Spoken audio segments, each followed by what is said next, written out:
अस्सलाम वालेकुम नाजरीन। इश्क मुर्शिद की फ़र्स्ट एपिसोड में हम देखेंगे कि सुलेमान साहब पर 30 करोड़ का गबन है और वो हॉस्पिटल में एडमिट हो गए हैं, उनकी तबीयत ख़राब है और उनकी बेटी जो है वो शुभ्रा वो कह रही हैं कि पापा आपको कहीं जाने की ज़रूरत नहीं, आप रेस्ट करें, आपको रेस्ट की ज़रूरत है। तो वो कहते हैं नहीं मैंने जाना है, पेशी है, वरना वो लोग समझेंगे कि वाकई ऐसा बंदा है। तो वो कहते हैं पापा जो समझें मर्ज़ी है, लेकिन वो कहते हैं चलते हैं बेटा, और वो चले जाते हैं हॉस्पिटल से। और जो है वहाँ पे अदालत में जो है मुंशी और क्लर्क जो है वो बैठे आपस में बातें कर रहे हैं कि वैसे 30 करोड़ का गबन किया है, चंद पैसे सुलेमान साहब हमें भी दे देते, खुशकार देते तो हम भी रियायत करते, कुछ कोशिश करते। और इसी दौरान जो है शुभ्रा और सुलेमान साहब पहुंचते हैं और वो सुन लेते हैं और उनकी बेटी जो है वो 4 पैसे उनके हाथ में पकड़ाती है कि ये लो और खुश हो जाओ, और वो उसके मुंह की तरफ देख रहे होते हैं और पहले तो वो खुश आमदीद कर रहे होते हैं। बहरहाल तो फिर जो है वो आ जाते हैं अदालत में और साथ जो है वो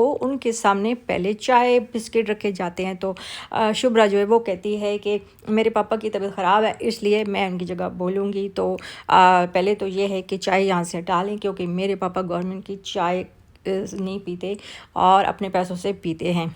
तो वो कहते हैं वाह कमाल है भाई सुलेमान साहब, यानी कि 30 करोड़ का गबन और कितने कनाल की जो है वो कोठी के मालिक साहब हैं, लेकिन जो है वो चाय नहीं पीते। तो वो कहती हैं कि अगर मैं इसकी डिटेल में जाऊं तो मेरे पापा ने और जिस तरह मेहनत की है, जान मारी है, अम्मी के जेवर और हमारी कुछ ज़मीन जो है वो बेच के जिस तरह हमने मुश्किलात काटी हैं और अभी तक हमारे पास गाड़ी नहीं और बसों के धक्के खा रहे हैं, तो ये सब मिला के जो है ये मेहनत के बलबूते पे हमने अपने बाप को देखा है, वो सच्चे और खरे हैं। और वो कह रहे हैं, तो यही तो कह रहे हैं कि हमारी बात मान लें, और वो कहते हैं कि हम जो है वो हक पे हैं, सच पे हैं और सच हमेशा सच की जीत होती है। तो वो कहते हैं यहाँ पे जीत तो आपको नहीं मिलेगी। बहरहाल वो चले जाते हैं वहाँ से। और दूसरी तरफ जो है वो जो शाह मीर है वो बहुत बड़े बिजनेसमैन और करप्ट बंदे का जो है वो बेटा है।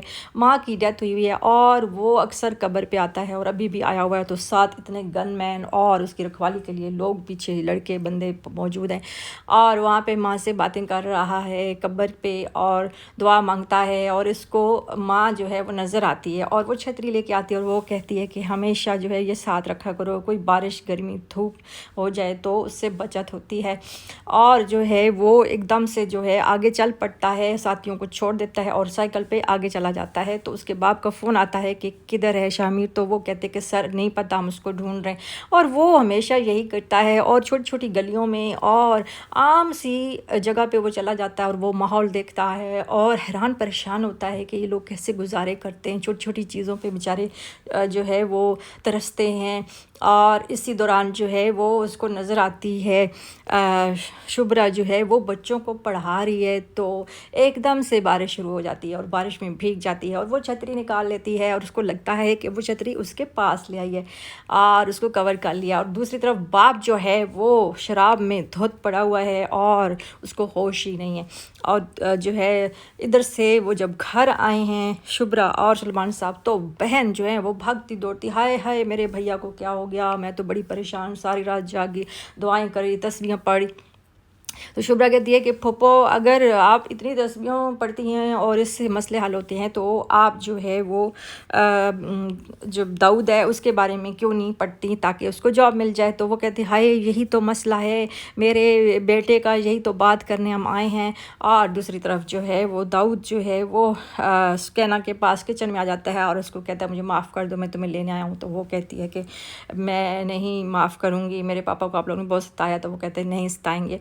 और जो है वो बहन जो है वो सुलेमान से पूछ रही है कि अब मैंने तो सुना है कोई प्रमोशन हो रही है। तो कहते हैं हाँ बस डायरेक्टर फाइनेंस की जो है वो मुझे सीट मिल रही है। तो वो कहती है अच्छा भाई फिर तो भाई आप मेरे बेटे का जो है वो 17वें ग्रेड का काम कर सकते हैं, छोटी सी जॉब है वो तो आसानी से दिलवा सकते हैं। तो वो कहता है ये तो मैं नहीं कर सकता। और बेटी भी कहती है आप पप्पू आपको पता है चित्रा अपने भाई का, तो आप फिर भी क्यों इनको परेशान करती हैं। तो वो उसकी मुंह की तरफ देखती है और मूड बना लेती है।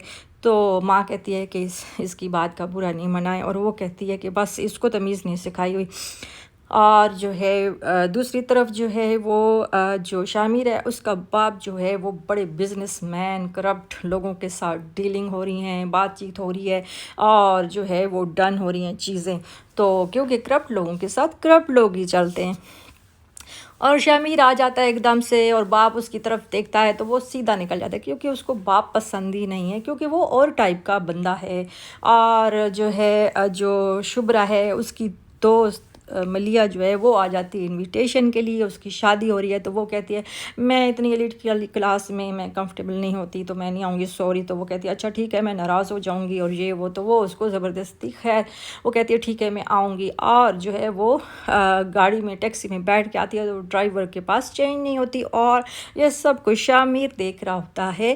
اور شامیر کیونکہ انوائٹڈ ہے، ظاہر ایلیٹ کلاس ہے، تو اس کے دوست بھی سارے ہیں، اس کے دوست کی شادی ہو رہی ہے، تو وہ شور مچا رہی ہوتی ہے کہ بھائی اگر پیسے نہیں تو آپ نے مجھے بٹھایا کیوں، اور یہ کیا، میرا ٹائم ضائع کیا، فلان ڈھکان۔ تو اسی دوران یہ جو شامیر ہے وہ انجوائے کر رہا ہوتا ہے، دیکھ رہا ہوتا ہے لڑکی کو، اور بس اس پہ لٹو ہو جاتا ہے، اور وہ کہتا ہے ایکسکیوز می، میں آپ کی مدد کر سکتا ہوں؟ تو وہ کہتی ہے کیوں، کون ہو تم؟ تو وہ کہتا ہے کہ میں ادھر ہی کام کرتا ہوں، چھوٹا سا مینیجر ہوں۔ تو وہ کہتی ہے نہیں، پیسے تم لے کے بھاگ تو نہیں جاؤ گے؟ کہتے ہیں نہیں نہیں، اگر میں پیسے کھانے والا بندہ ہوتا تو میں ایک چھوٹی سی نوکری کیوں کرتا؟ تو وہ کہتی ہے اچھا چلو ٹھیک ہے، پورے اتنے بنتے ہیں پیسے، مجھے واپس کرنے۔ اور وہ دوست کو دیکھتے ہی جو ہے وہ خوش ہو جاتی ہے، اور فٹ کرتی ہے کہ بہت پیاری لگ رہی ہے اور بہت اچھی لگ رہی ہے۔ اور دوسری طرف شامیر دل دے بیٹھا ہے جو ہے شبرا کو، اور بس بے قابو ہو چکا ہے، اور اس کے خیالوں میں، خوابوں میں بس شبرا ہی آ رہی ہے۔ تو نیکسٹ سیکنڈ ایپیسوڈ میں دیکھیں گے کہ کیا شبرا اور شامیر کی خوب جمیں گی یا نہیں۔ تب تک کے لیے اللہ حافظ۔